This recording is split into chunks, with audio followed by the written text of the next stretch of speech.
Bodhisattva Bharat Ratna doctor B R. Ambedkar के जन्म जयंती के अवसर पर गूंगों को जबान,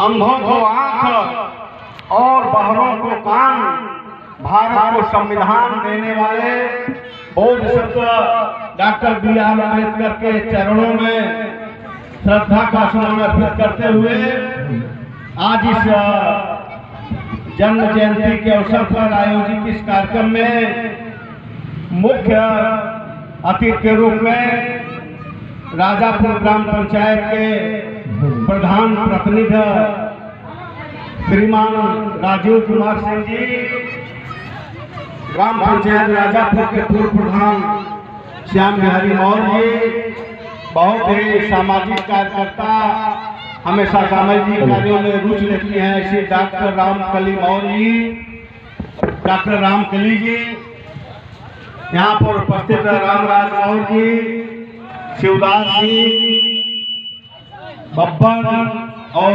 पूजेश्वर जी, सामने बहुत ही सम्मानित ननकू जोशी जी, डॉक्टर दिनेश जी, उपस्थित सभी सम्मानित साथियों, माताओं और बहनों, मैं कुछ लाइनों से अपनी बात की शुरुआत करूंगा कि साथियों, मुश्किलें होती हैं आसान बड़ी मुश्किल से, मुश्किलें होती हैं आसान बड़ी मुश्किल से, आदमी बनता है इंसान बड़ी मुश्किल से।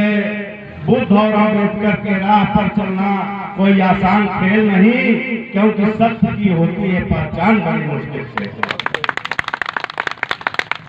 दूसरी बात कि सच कहना बगावत नहीं है, सच कहना बगावत नहीं है, यूं कहिए सच सुनने की आदत नहीं है।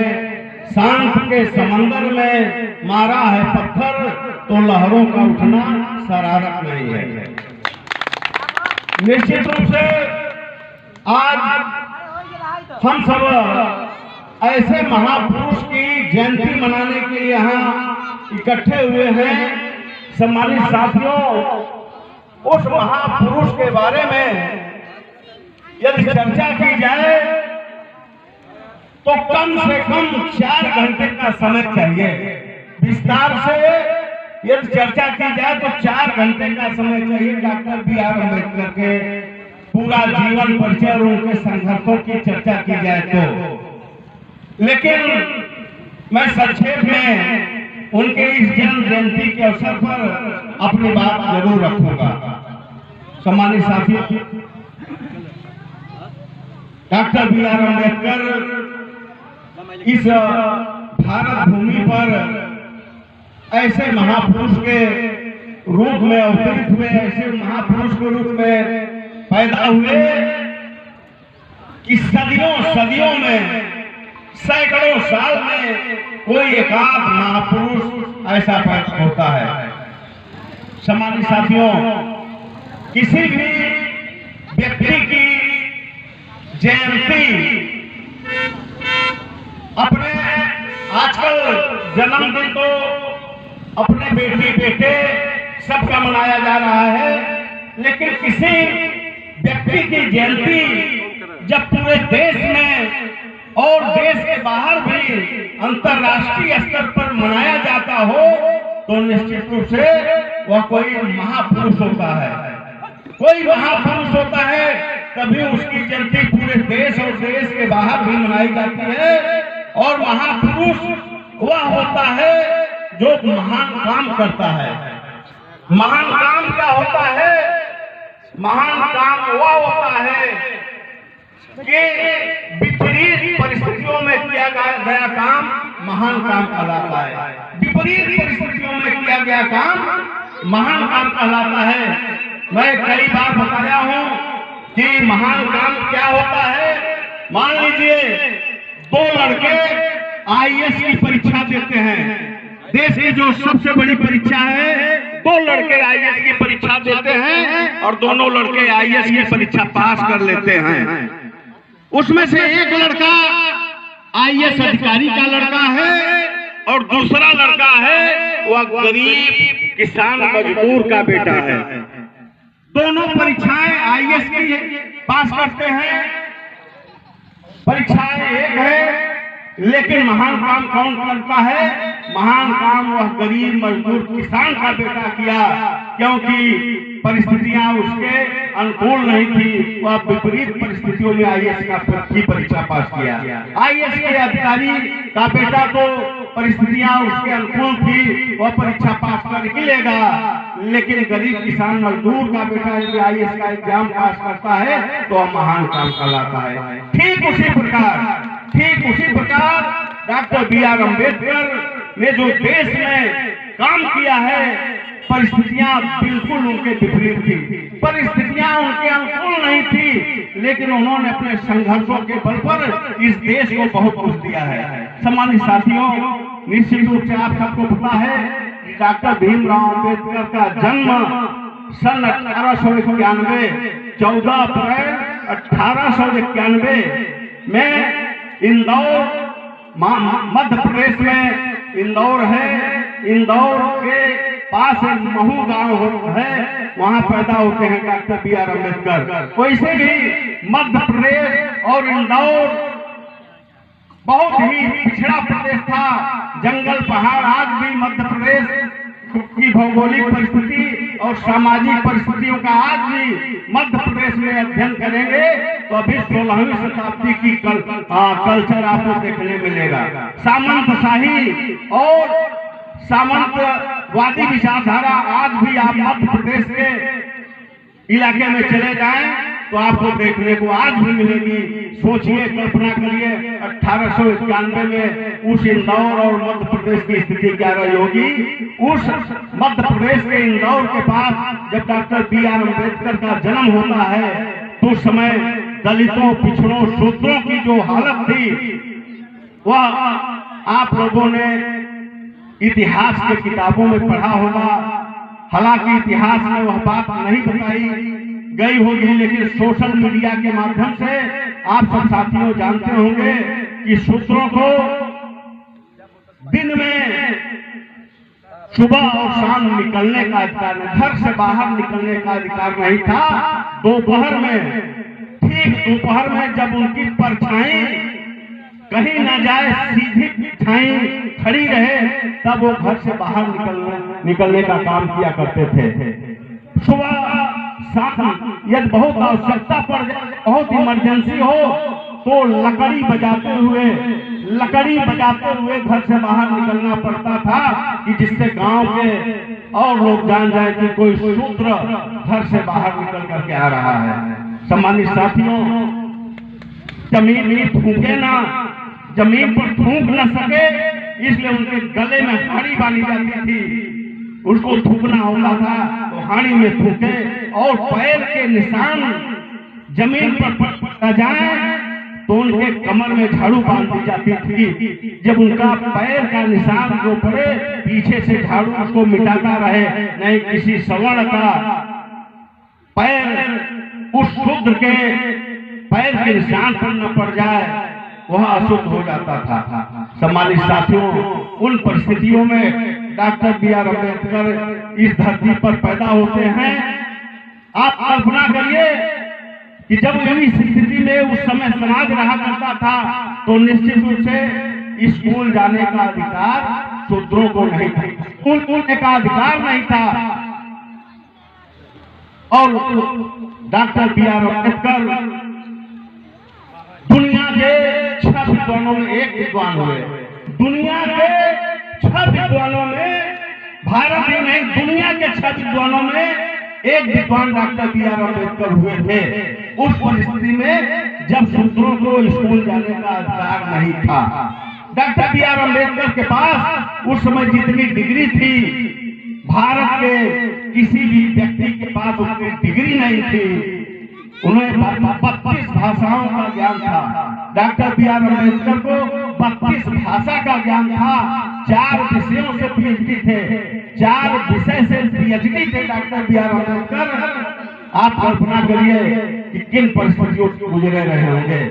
सम्मानित साथियों, जब स्कूल में जाते थे तो उनको अपना टाट पट्टी, अपना बोरी बोरा अलग लेकर जाना पड़ता था, क्लास के बाहर बैठना पड़ता था, उनको पीने की पानी की अलग व्यवस्था रहा करती थी, उनको कोई चपरासी चुल्लू में ऊपर से पानी पिलाया करता था। उस जिल्लत की जिंदगी झेलते हुए डॉक्टर B.R. अम्बेडकर ने शिक्षा ग्रहण करने का काम किया था। सम्मानित साथियों, डॉक्टर B.R. अम्बेडकर के जीवन संघर्षों की कहानी बहुत लंबी है।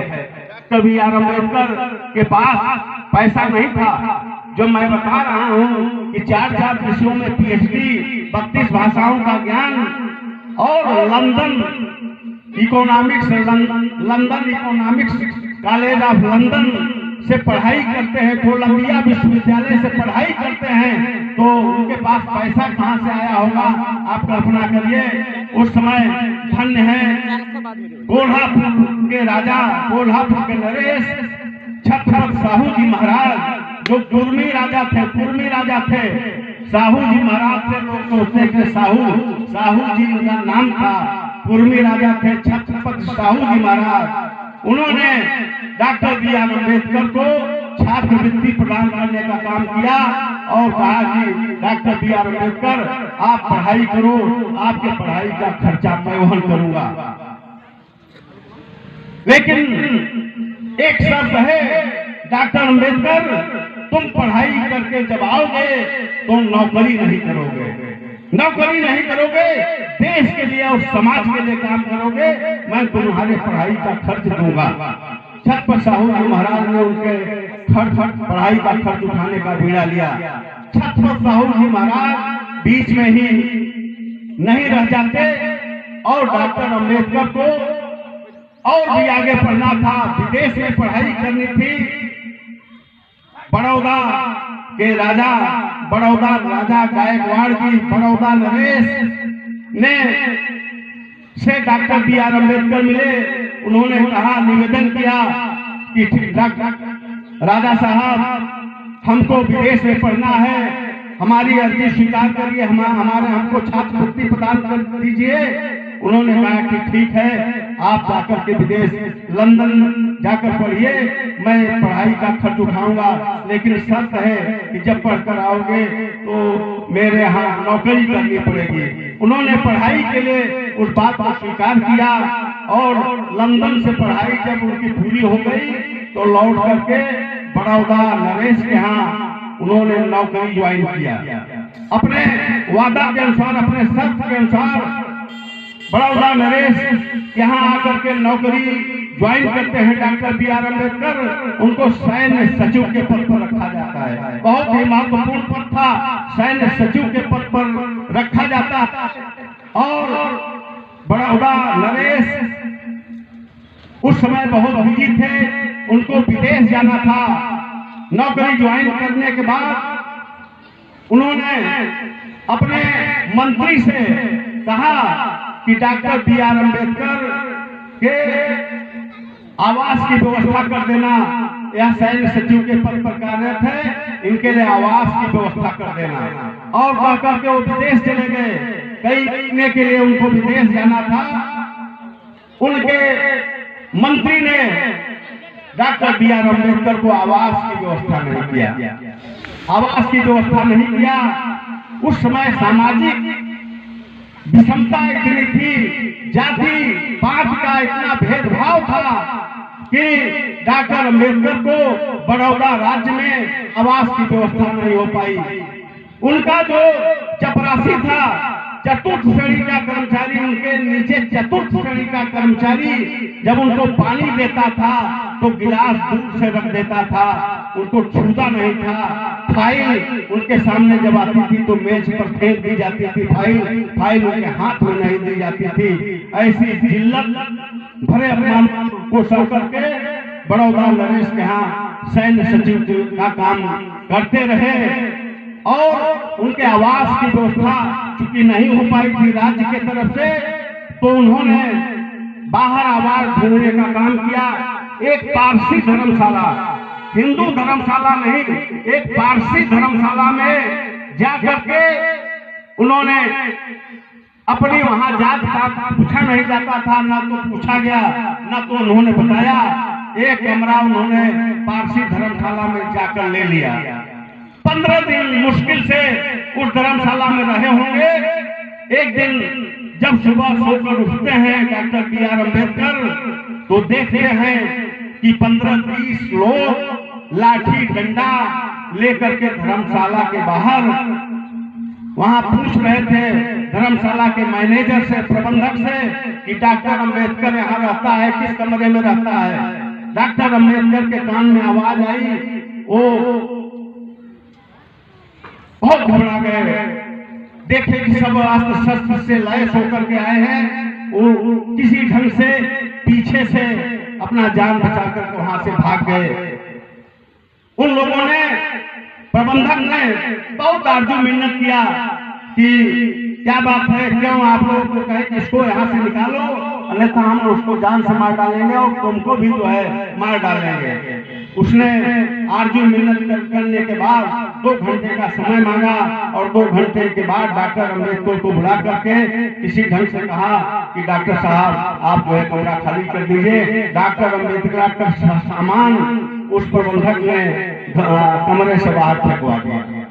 डॉक्टर अम्बेडकर आते हैं, अपना सामान समेटते हैं और जा करके वहीं हैदराबाद में वह बगीचा आज भी मौजूद है, एक बड़ा सा वट वृक्ष, उसके नीचे बैठ करके रेलवे स्टेशन के पास वो बगीचा था, उस पेड़ के नीचे बैठ करके 1 घंटे रोते हैं डॉक्टर B.R. अम्बेडकर। इस सामाजिक व्यवस्था को देख करके घंटों रोया उन्होंने और वहीं से उन्होंने संकल्प लिया कि मैं अपना जीवन अब इस समाज की कुरीतियों को मिटाने में लगाऊंगा। अब मैं केवल समाज की कुरीतियों को मिटाने का काम करूंगा, संकल्प लेकर के। और डॉक्टर B.R. अम्बेडकर सैन्य सचिव से रिजाइन दे करके वहां से चले आते हैं। सम्मानित साथियों, तमाम घटनाएं हैं देश की आजादी में। जब देश की आजादी की लड़ाई शुरू हो गई, क्योंकि अंग्रेज यहाँ शासन कर रहे थे, डॉक्टर अम्बेडकर को इससे बहुत बड़ा बन गया। अंग्रेज न होते, सम्मानित साथियों, तो डॉक्टर अम्बेडकर कुछ न कर पाते, क्योंकि अंग्रेजों का शासन था। अंग्रेजों से डॉक्टर अम्बेडकर जाकर के उनको बताने का काम करते थे कि आप लोग जिस देश में शासन कर रहे हो, इस देश में कुछ लोगों की स्थिति, कुछ इंसानों की स्थिति जानवरों से भी खराब स्थिति में है, जानवरों से भी खराब स्थिति में है। और उन्होंने अभी जो बता रहे थे बलबन कि जिस तालाब में कुत्ते, बिल्ली, जानवर, भैंस, गाय पानी पीते थे, उसमें शूद्रों को पानी पीने का अधिकार नहीं था। तालाबों में भी पानी पीने का अधिकार नहीं था, जिसमें जानवर पानी पीते थे, इंसान पानी नहीं पी सकता था। चोदार, महाराष्ट्र में चोदार तालाब, उन्होंने जब आंदोलन किया पानी पीने का, उन्होंने ऐलान किया कि चोदार तालाब में मैं फला दिन पानी पीऊंगा। पूरे देश में, पूरे क्षेत्र में हड़कंप हो गया, क्योंकि अंग्रेजों का शासन था। वहां पर बवाल न हो जाए, पुलिस उसको गिरफ्तार करने के लिए आ जाती है कि जब अम्बेडकर पानी पिएगा तो निश्चित उसे मार दिया जाएगा। उसकी सुरक्षा में पानी पीने से रोकने के लिए वहां पर पुलिस आती है। Doctor B.R. अम्बेडकर एक कुत्ता भी साथ में रखते थे, वो एक कुत्ता पाल रखते थे, वह कुत्ता भी साथ में गया था उस तालाब पर। और जब डॉक्टर अम्बेडकर वहां तालाब पर पहुंचते हैं तो कुत्ता थोड़ी दूर पर तालाब में पहले हिल करके उसमें नहा रहा था। डॉक्टर अम्बेडकर का वह कुत्ता पहले तालाब में घुस गया, वो नहा रहा था। जब उनको पुलिस गिरफ्तार करती है, पुलिस आकर के गिरफ्तार कर लेती है, डॉक्टर अम्बेडकर बवाल हो जाएगा, आपको हम गिरफ्तार करते हैं, पानी नहीं पीने देंगे। डॉक्टर अम्बेडकर ने उन पुलिस अधिकारियों से कहा कि आपको एक आदमी को और गिरफ्तार करना पड़ेगा। उन्होंने कहा कौन, किसको गिरफ्तार करना पड़ेगा?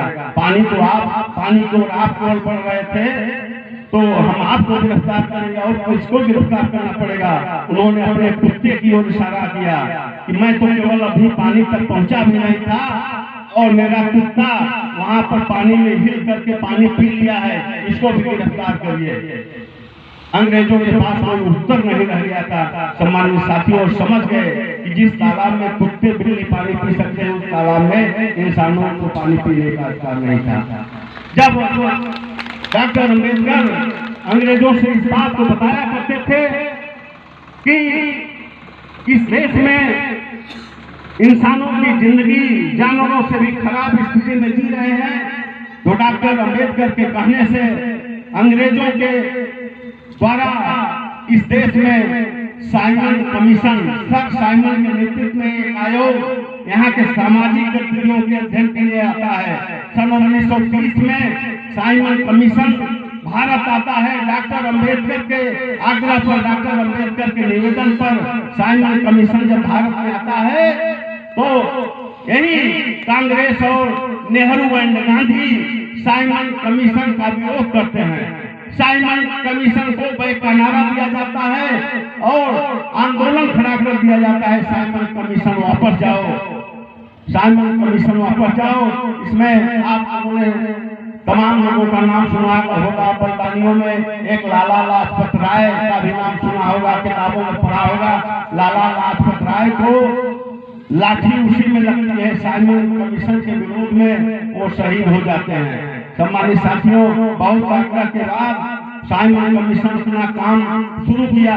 साइमन कमीशन ने जो वहां पर सरकार में, क्योंकि इंग्लैंड में शासन वहां से चलता था, अपनी रिपोर्ट देता है कि भारत में वाकई में कुछ लोगों की स्थिति जानवरों से भी खराब स्थिति में कुछ लोगों की स्थिति है।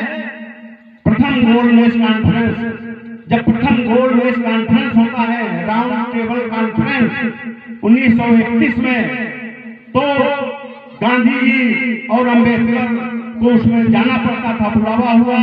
डॉक्टर अम्बेडकर आप लोगों का, हम लोगों का, सूत्रों का पक्ष रखने के लिए डॉक्टर अम्बेडकर लंदन जाते हैं गोलमेज कॉन्फ्रेंस में।